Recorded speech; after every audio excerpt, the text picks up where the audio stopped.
Selamat hari Minggu, saudaraku. Bagaimana kabar? Saya berharap semuanya kita dalam keadaan sehat dan dalam keadaan sukacita. Dan hari ini di minggu ke-18 sesudah Trinitatis ini, Tuhan akan menyapa kita melalui firman-Nya, tetapi sebelumnya mari kita berdoa. Damai sejahtera Allah yang melampaui segala akal, kiranya mengawal hati saudara-saudara sekalian di dalam Kristus Yesus Tuhan kita. Amin.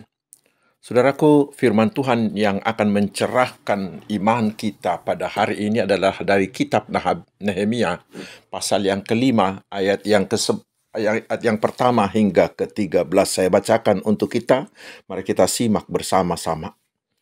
Maka terdengarlah keluhan yang keras dari rakyat dan juga dari pihak para istri terhadap sesama orang Yahudi. Ada yang berteriak, anak laki-laki dan anak perempuan kami banyak, dan kami harus mendapat gandum supaya kami dapat makan dan hidup.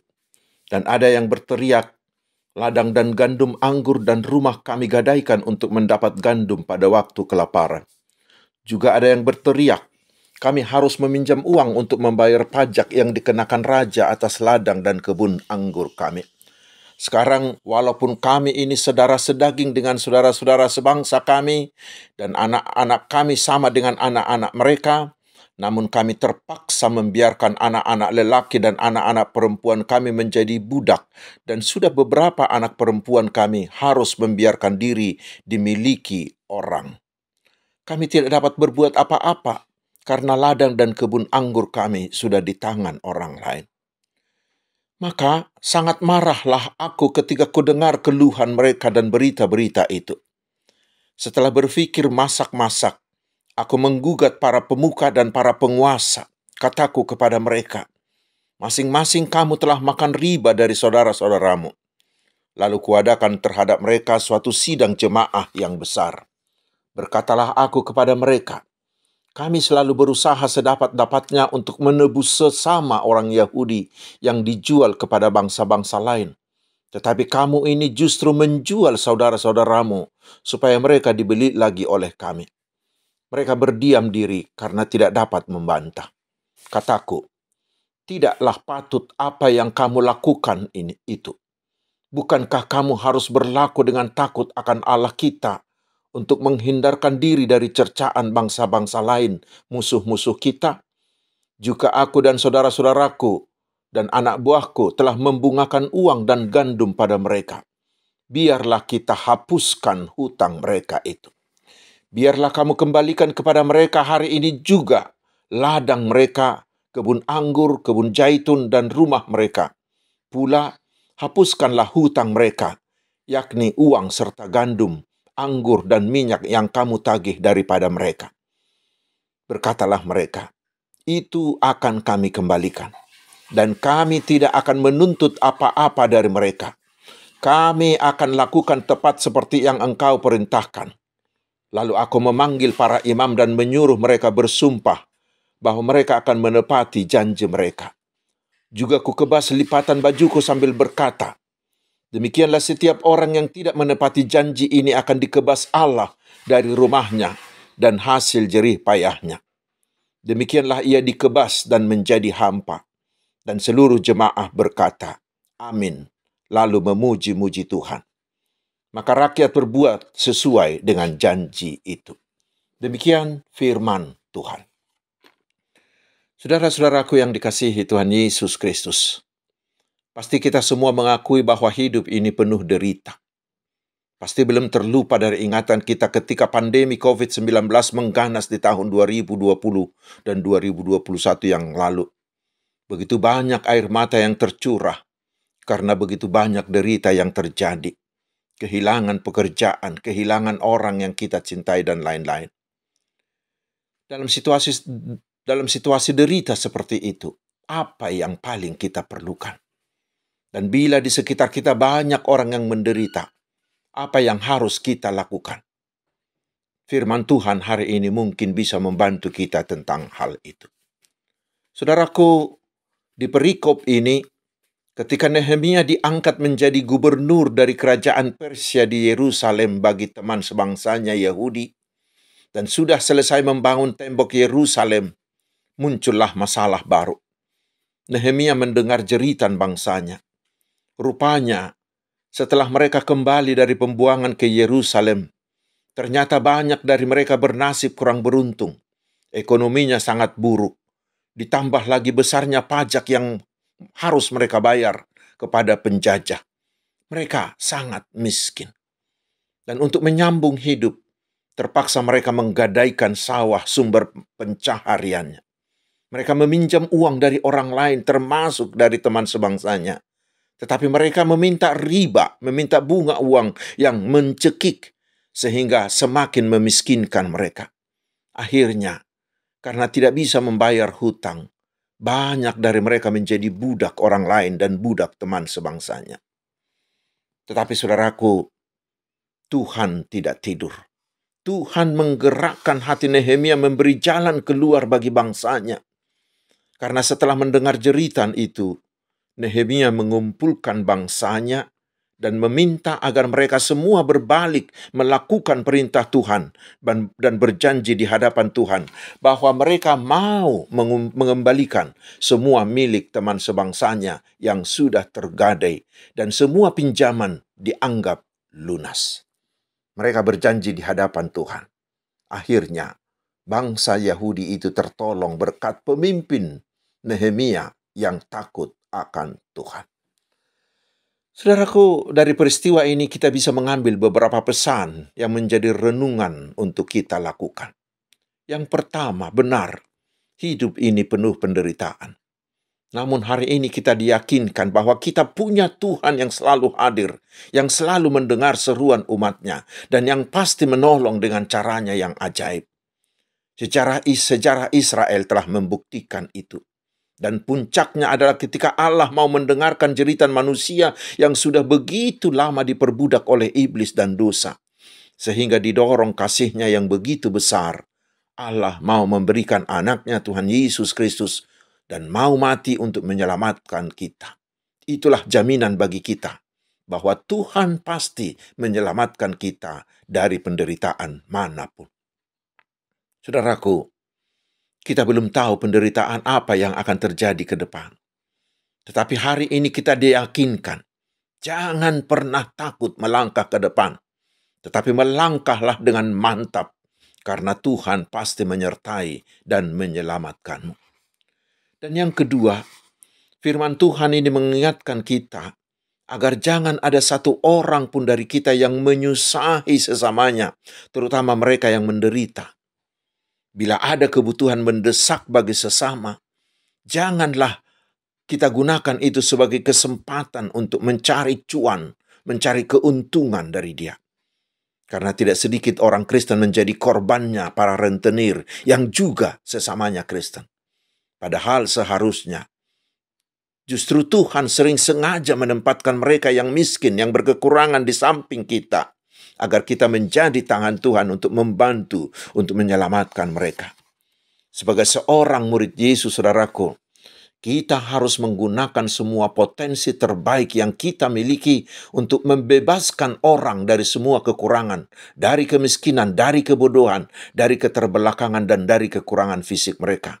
Bukan hanya secara karitatif, tetapi harus memberdayakan, harus memandirikan mereka, sehingga semuanya menjadi sejahtera.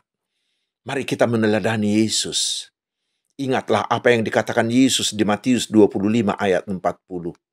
Sesungguhnya, segala sesuatu yang kamu lakukan untuk salah seorang dari saudaraku yang paling hina ini, kamu telah melakukannya untuk aku. Dan di Amsal 19 ayat 17, di dalam bahasa Indonesia sehari-hari dikatakan, menolong orang miskin sama seperti memberi pinjaman kepada Tuhan. Nanti Tuhan juga akan membalasnya. Tetapi saudaraku, bila kita tidak melakukan itu, Yesus akan mengatakan, enyahlah dari hadapanku, hai kamu orang-orang terkutuk. Enyahlah ke dalam api yang kekal, yang telah sedia untuk iblis dan malaikat-malaikatnya. Karena itu saudaraku, kita harus murah hati, seperti Allah kita yang murah hati. Itulah ibadah kita yang benar. Dan yang ketiga, saudaraku, mari kita meneladani kepemimpinan Nehemia ini. Pertama, dia mau mendengarkan keluhan anggotanya yang menderita. Dan dia mau memberikan solusi yang tepat. Kehancuran sebuah persekutuan, kehancuran sebuah keluarga atau organisasi adalah bila pemimpin menutup telinga terhadap suara anggota, terhadap suara rakyat. Bila dia hanya mau mendengarkan suaranya sendiri atau suara kroni, suara kelompok-kelompoknya. Ingat saudaraku, bila Tuhan mengangkat kita menjadi pemimpin untuk orang lain, kita harus menyadari, kitalah telinga Tuhan untuk mendengarkan keluhan dan aspirasi mereka. Menjadi mata Tuhan melihat keadaan mereka. Menjadi tangan Tuhan menyelesaikan masalah mereka. Bila pemimpin menutup mata dan telinga terhadap anggotanya, dia sudah mengingkari penugasan Tuhan atasnya. Dan tentu Tuhan akan melengsarkan dia. Dan itu akan menimbulkan ketidaknyamanan, bahkan penolakan dari anggotanya. Dan yang kedua, setelah mendengarkan, dikatakan di ayat 6, Nehemia mau marah. Bukan marah karena emosi yang menimbulkan kekacauan, bukan. Tetapi marah karena mau memperbaiki keadaan. Ada ahli yang mengatakan, agar terjadi perubahan ke arah yang lebih baik, harus ada kemarahan. Seperti Yesus marah ketika membersihkan bait Allah. Kemarahan berarti tidak setuju dengan kondisi yang menyimpang dan ada tekad untuk memperbaiki. Di segala kondisi yang sudah mulai rusak atau melenceng, dibutuhkan pemimpin yang mau marah untuk memperbaiki. Dan ketiga, saudaraku, setelah marah di ayat 7 dikatakan, Nehemia mengatakan, setelah berpikir masak-masak, dia mempertimbangkan dengan matang, memikirkannya dengan baik, tidak sembrono, tidak didorong emosi. Karena itulah dia mampu menyampaikan solusi dengan baik, menggunakan kata-kata penyadaran, sehingga bangsa itu cepat menerima solusi yang ditawarkannya. Saudaraku, itulah pemimpin yang berhikmat, yang mengambil keputusan dengan mempertimbangkan segala hal. Memang terkadang terkesan lambat. Seperti presiden kita yang terkesan lambat mengambil keputusan tentang kenaikan BBM di hari yang lampau. Tetapi keputusannya pas, tepat, baik, dan benar. Saudaraku, hendaknya kita semua pemimpin, baik di Huria, di masyarakat, dimanapun, meneladani kepemimpinan seperti itu. Dan yang terakhir, saudaraku, Nehemia membuat dirinya menjadi teladan. Dia tidak hanya ngomong, tetapi di ayat 10 dikatakan, Nehemia yang duluan melakukan apa yang dia katakan. Semua uang yang dipinjamkannya kepada sesamanya dihapuskannya. Dan di ayat 14 dikatakan bahwa Nehemia tidak menerima gaji sebagai gubernur. Karena gaji itu dikutip dari rakyatnya untuk memberi gaji kepada dia. Artinya, dia tidak membebani rakyatnya yang miskin itu untuk membayar gajinya. Hendaklah kita mau meneladani pemimpin seperti itu. Menjadi teladan dalam satu kata dengan perbuatan. Dakkolak kata. Itulah pemimpin yang menjadi panutan. Sama seperti Tuhan kita Yesus Kristus yang melakukan semua yang dikatakannya. Saudaraku, mengapa Nehemia bisa menjadi pemimpin yang seperti itu? Kuncinya adalah karena dia sangat dekat, selalu dengar-dengaran, selalu bertanya, dan selalu mengandalkan Tuhan. Orang seperti itu tidak akan pernah salah mengambil keputusan. Sehingga semua anggota yang dipimpinnya penuh damai sejahtera. Karena itu marilah kita semua membangun diri kita menjadi pemimpin yang bisa digunakan Tuhan menjawab semua pergumulan orang lain. Amin. Marilah kita berdoa. Ya Tuhan, walau kami tahu pasti bahwa hidup kami penuh derita, namun kami tidak takut karena kami punya Engkau Allah yang hebat, yang pasti mau dan mampu menjawab serta menyelesaikan semua pergumulan kami. Yakinkan kami Tuhan tentang itu dengan firman-Mu hari ini. Dan kami memohon, Berilah kami hikmat-Mu, sehingga kami mampu menjadi Nehemia-Nehemia baru, yang mau menjadi alat di tangan-Mu, menjadi pemimpin yang mampu dan mau menyelesaikan semua pergumulan sesama kami. Terutama di kondisi ekonomi bangsa yang makin sulit ini. Kuatkan kami ya Tuhan. Ya Tuhan yang Maha Kuasa dan Maha Pengasih, berkatilah kami semua umat-Mu ini. Berilah hikmat-Mu bagi para orang tua agar mampu mendidik anak-anaknya sejak usia dini menjadi orang yang takut akan Tuhan dan setia mengikut Tuhan Yesus. Berkatilah keluarga kami agar tetap harmonis. Berkatilah semua rencana kami agar sesuai dengan rencana-Mu sehingga semuanya menjadi berhasil. Berilah kami kesehatan. Sembuhkanlah segala penyakit kami. Angkatlah semua beban-beban hidup dan pergumulan kami, karena Engkaulah Tuhan kami. Ya Tuhan, berilah pekerjaan dan pendapatan, penghasilan yang layak bagi kami semua. Ya Tuhan yang Maha Kuasa, terpujilah nama-Mu kekal selama-lamanya. Di dalam nama Tuhan Yesus Kristus, tetapi kehendak-Mu lah yang jadi atas kami. Amin. Selamat hari Minggu, saudaraku. Selamat beraktivitas. Tetaplah bersukacita. Tuhan Yesus memberkati kita.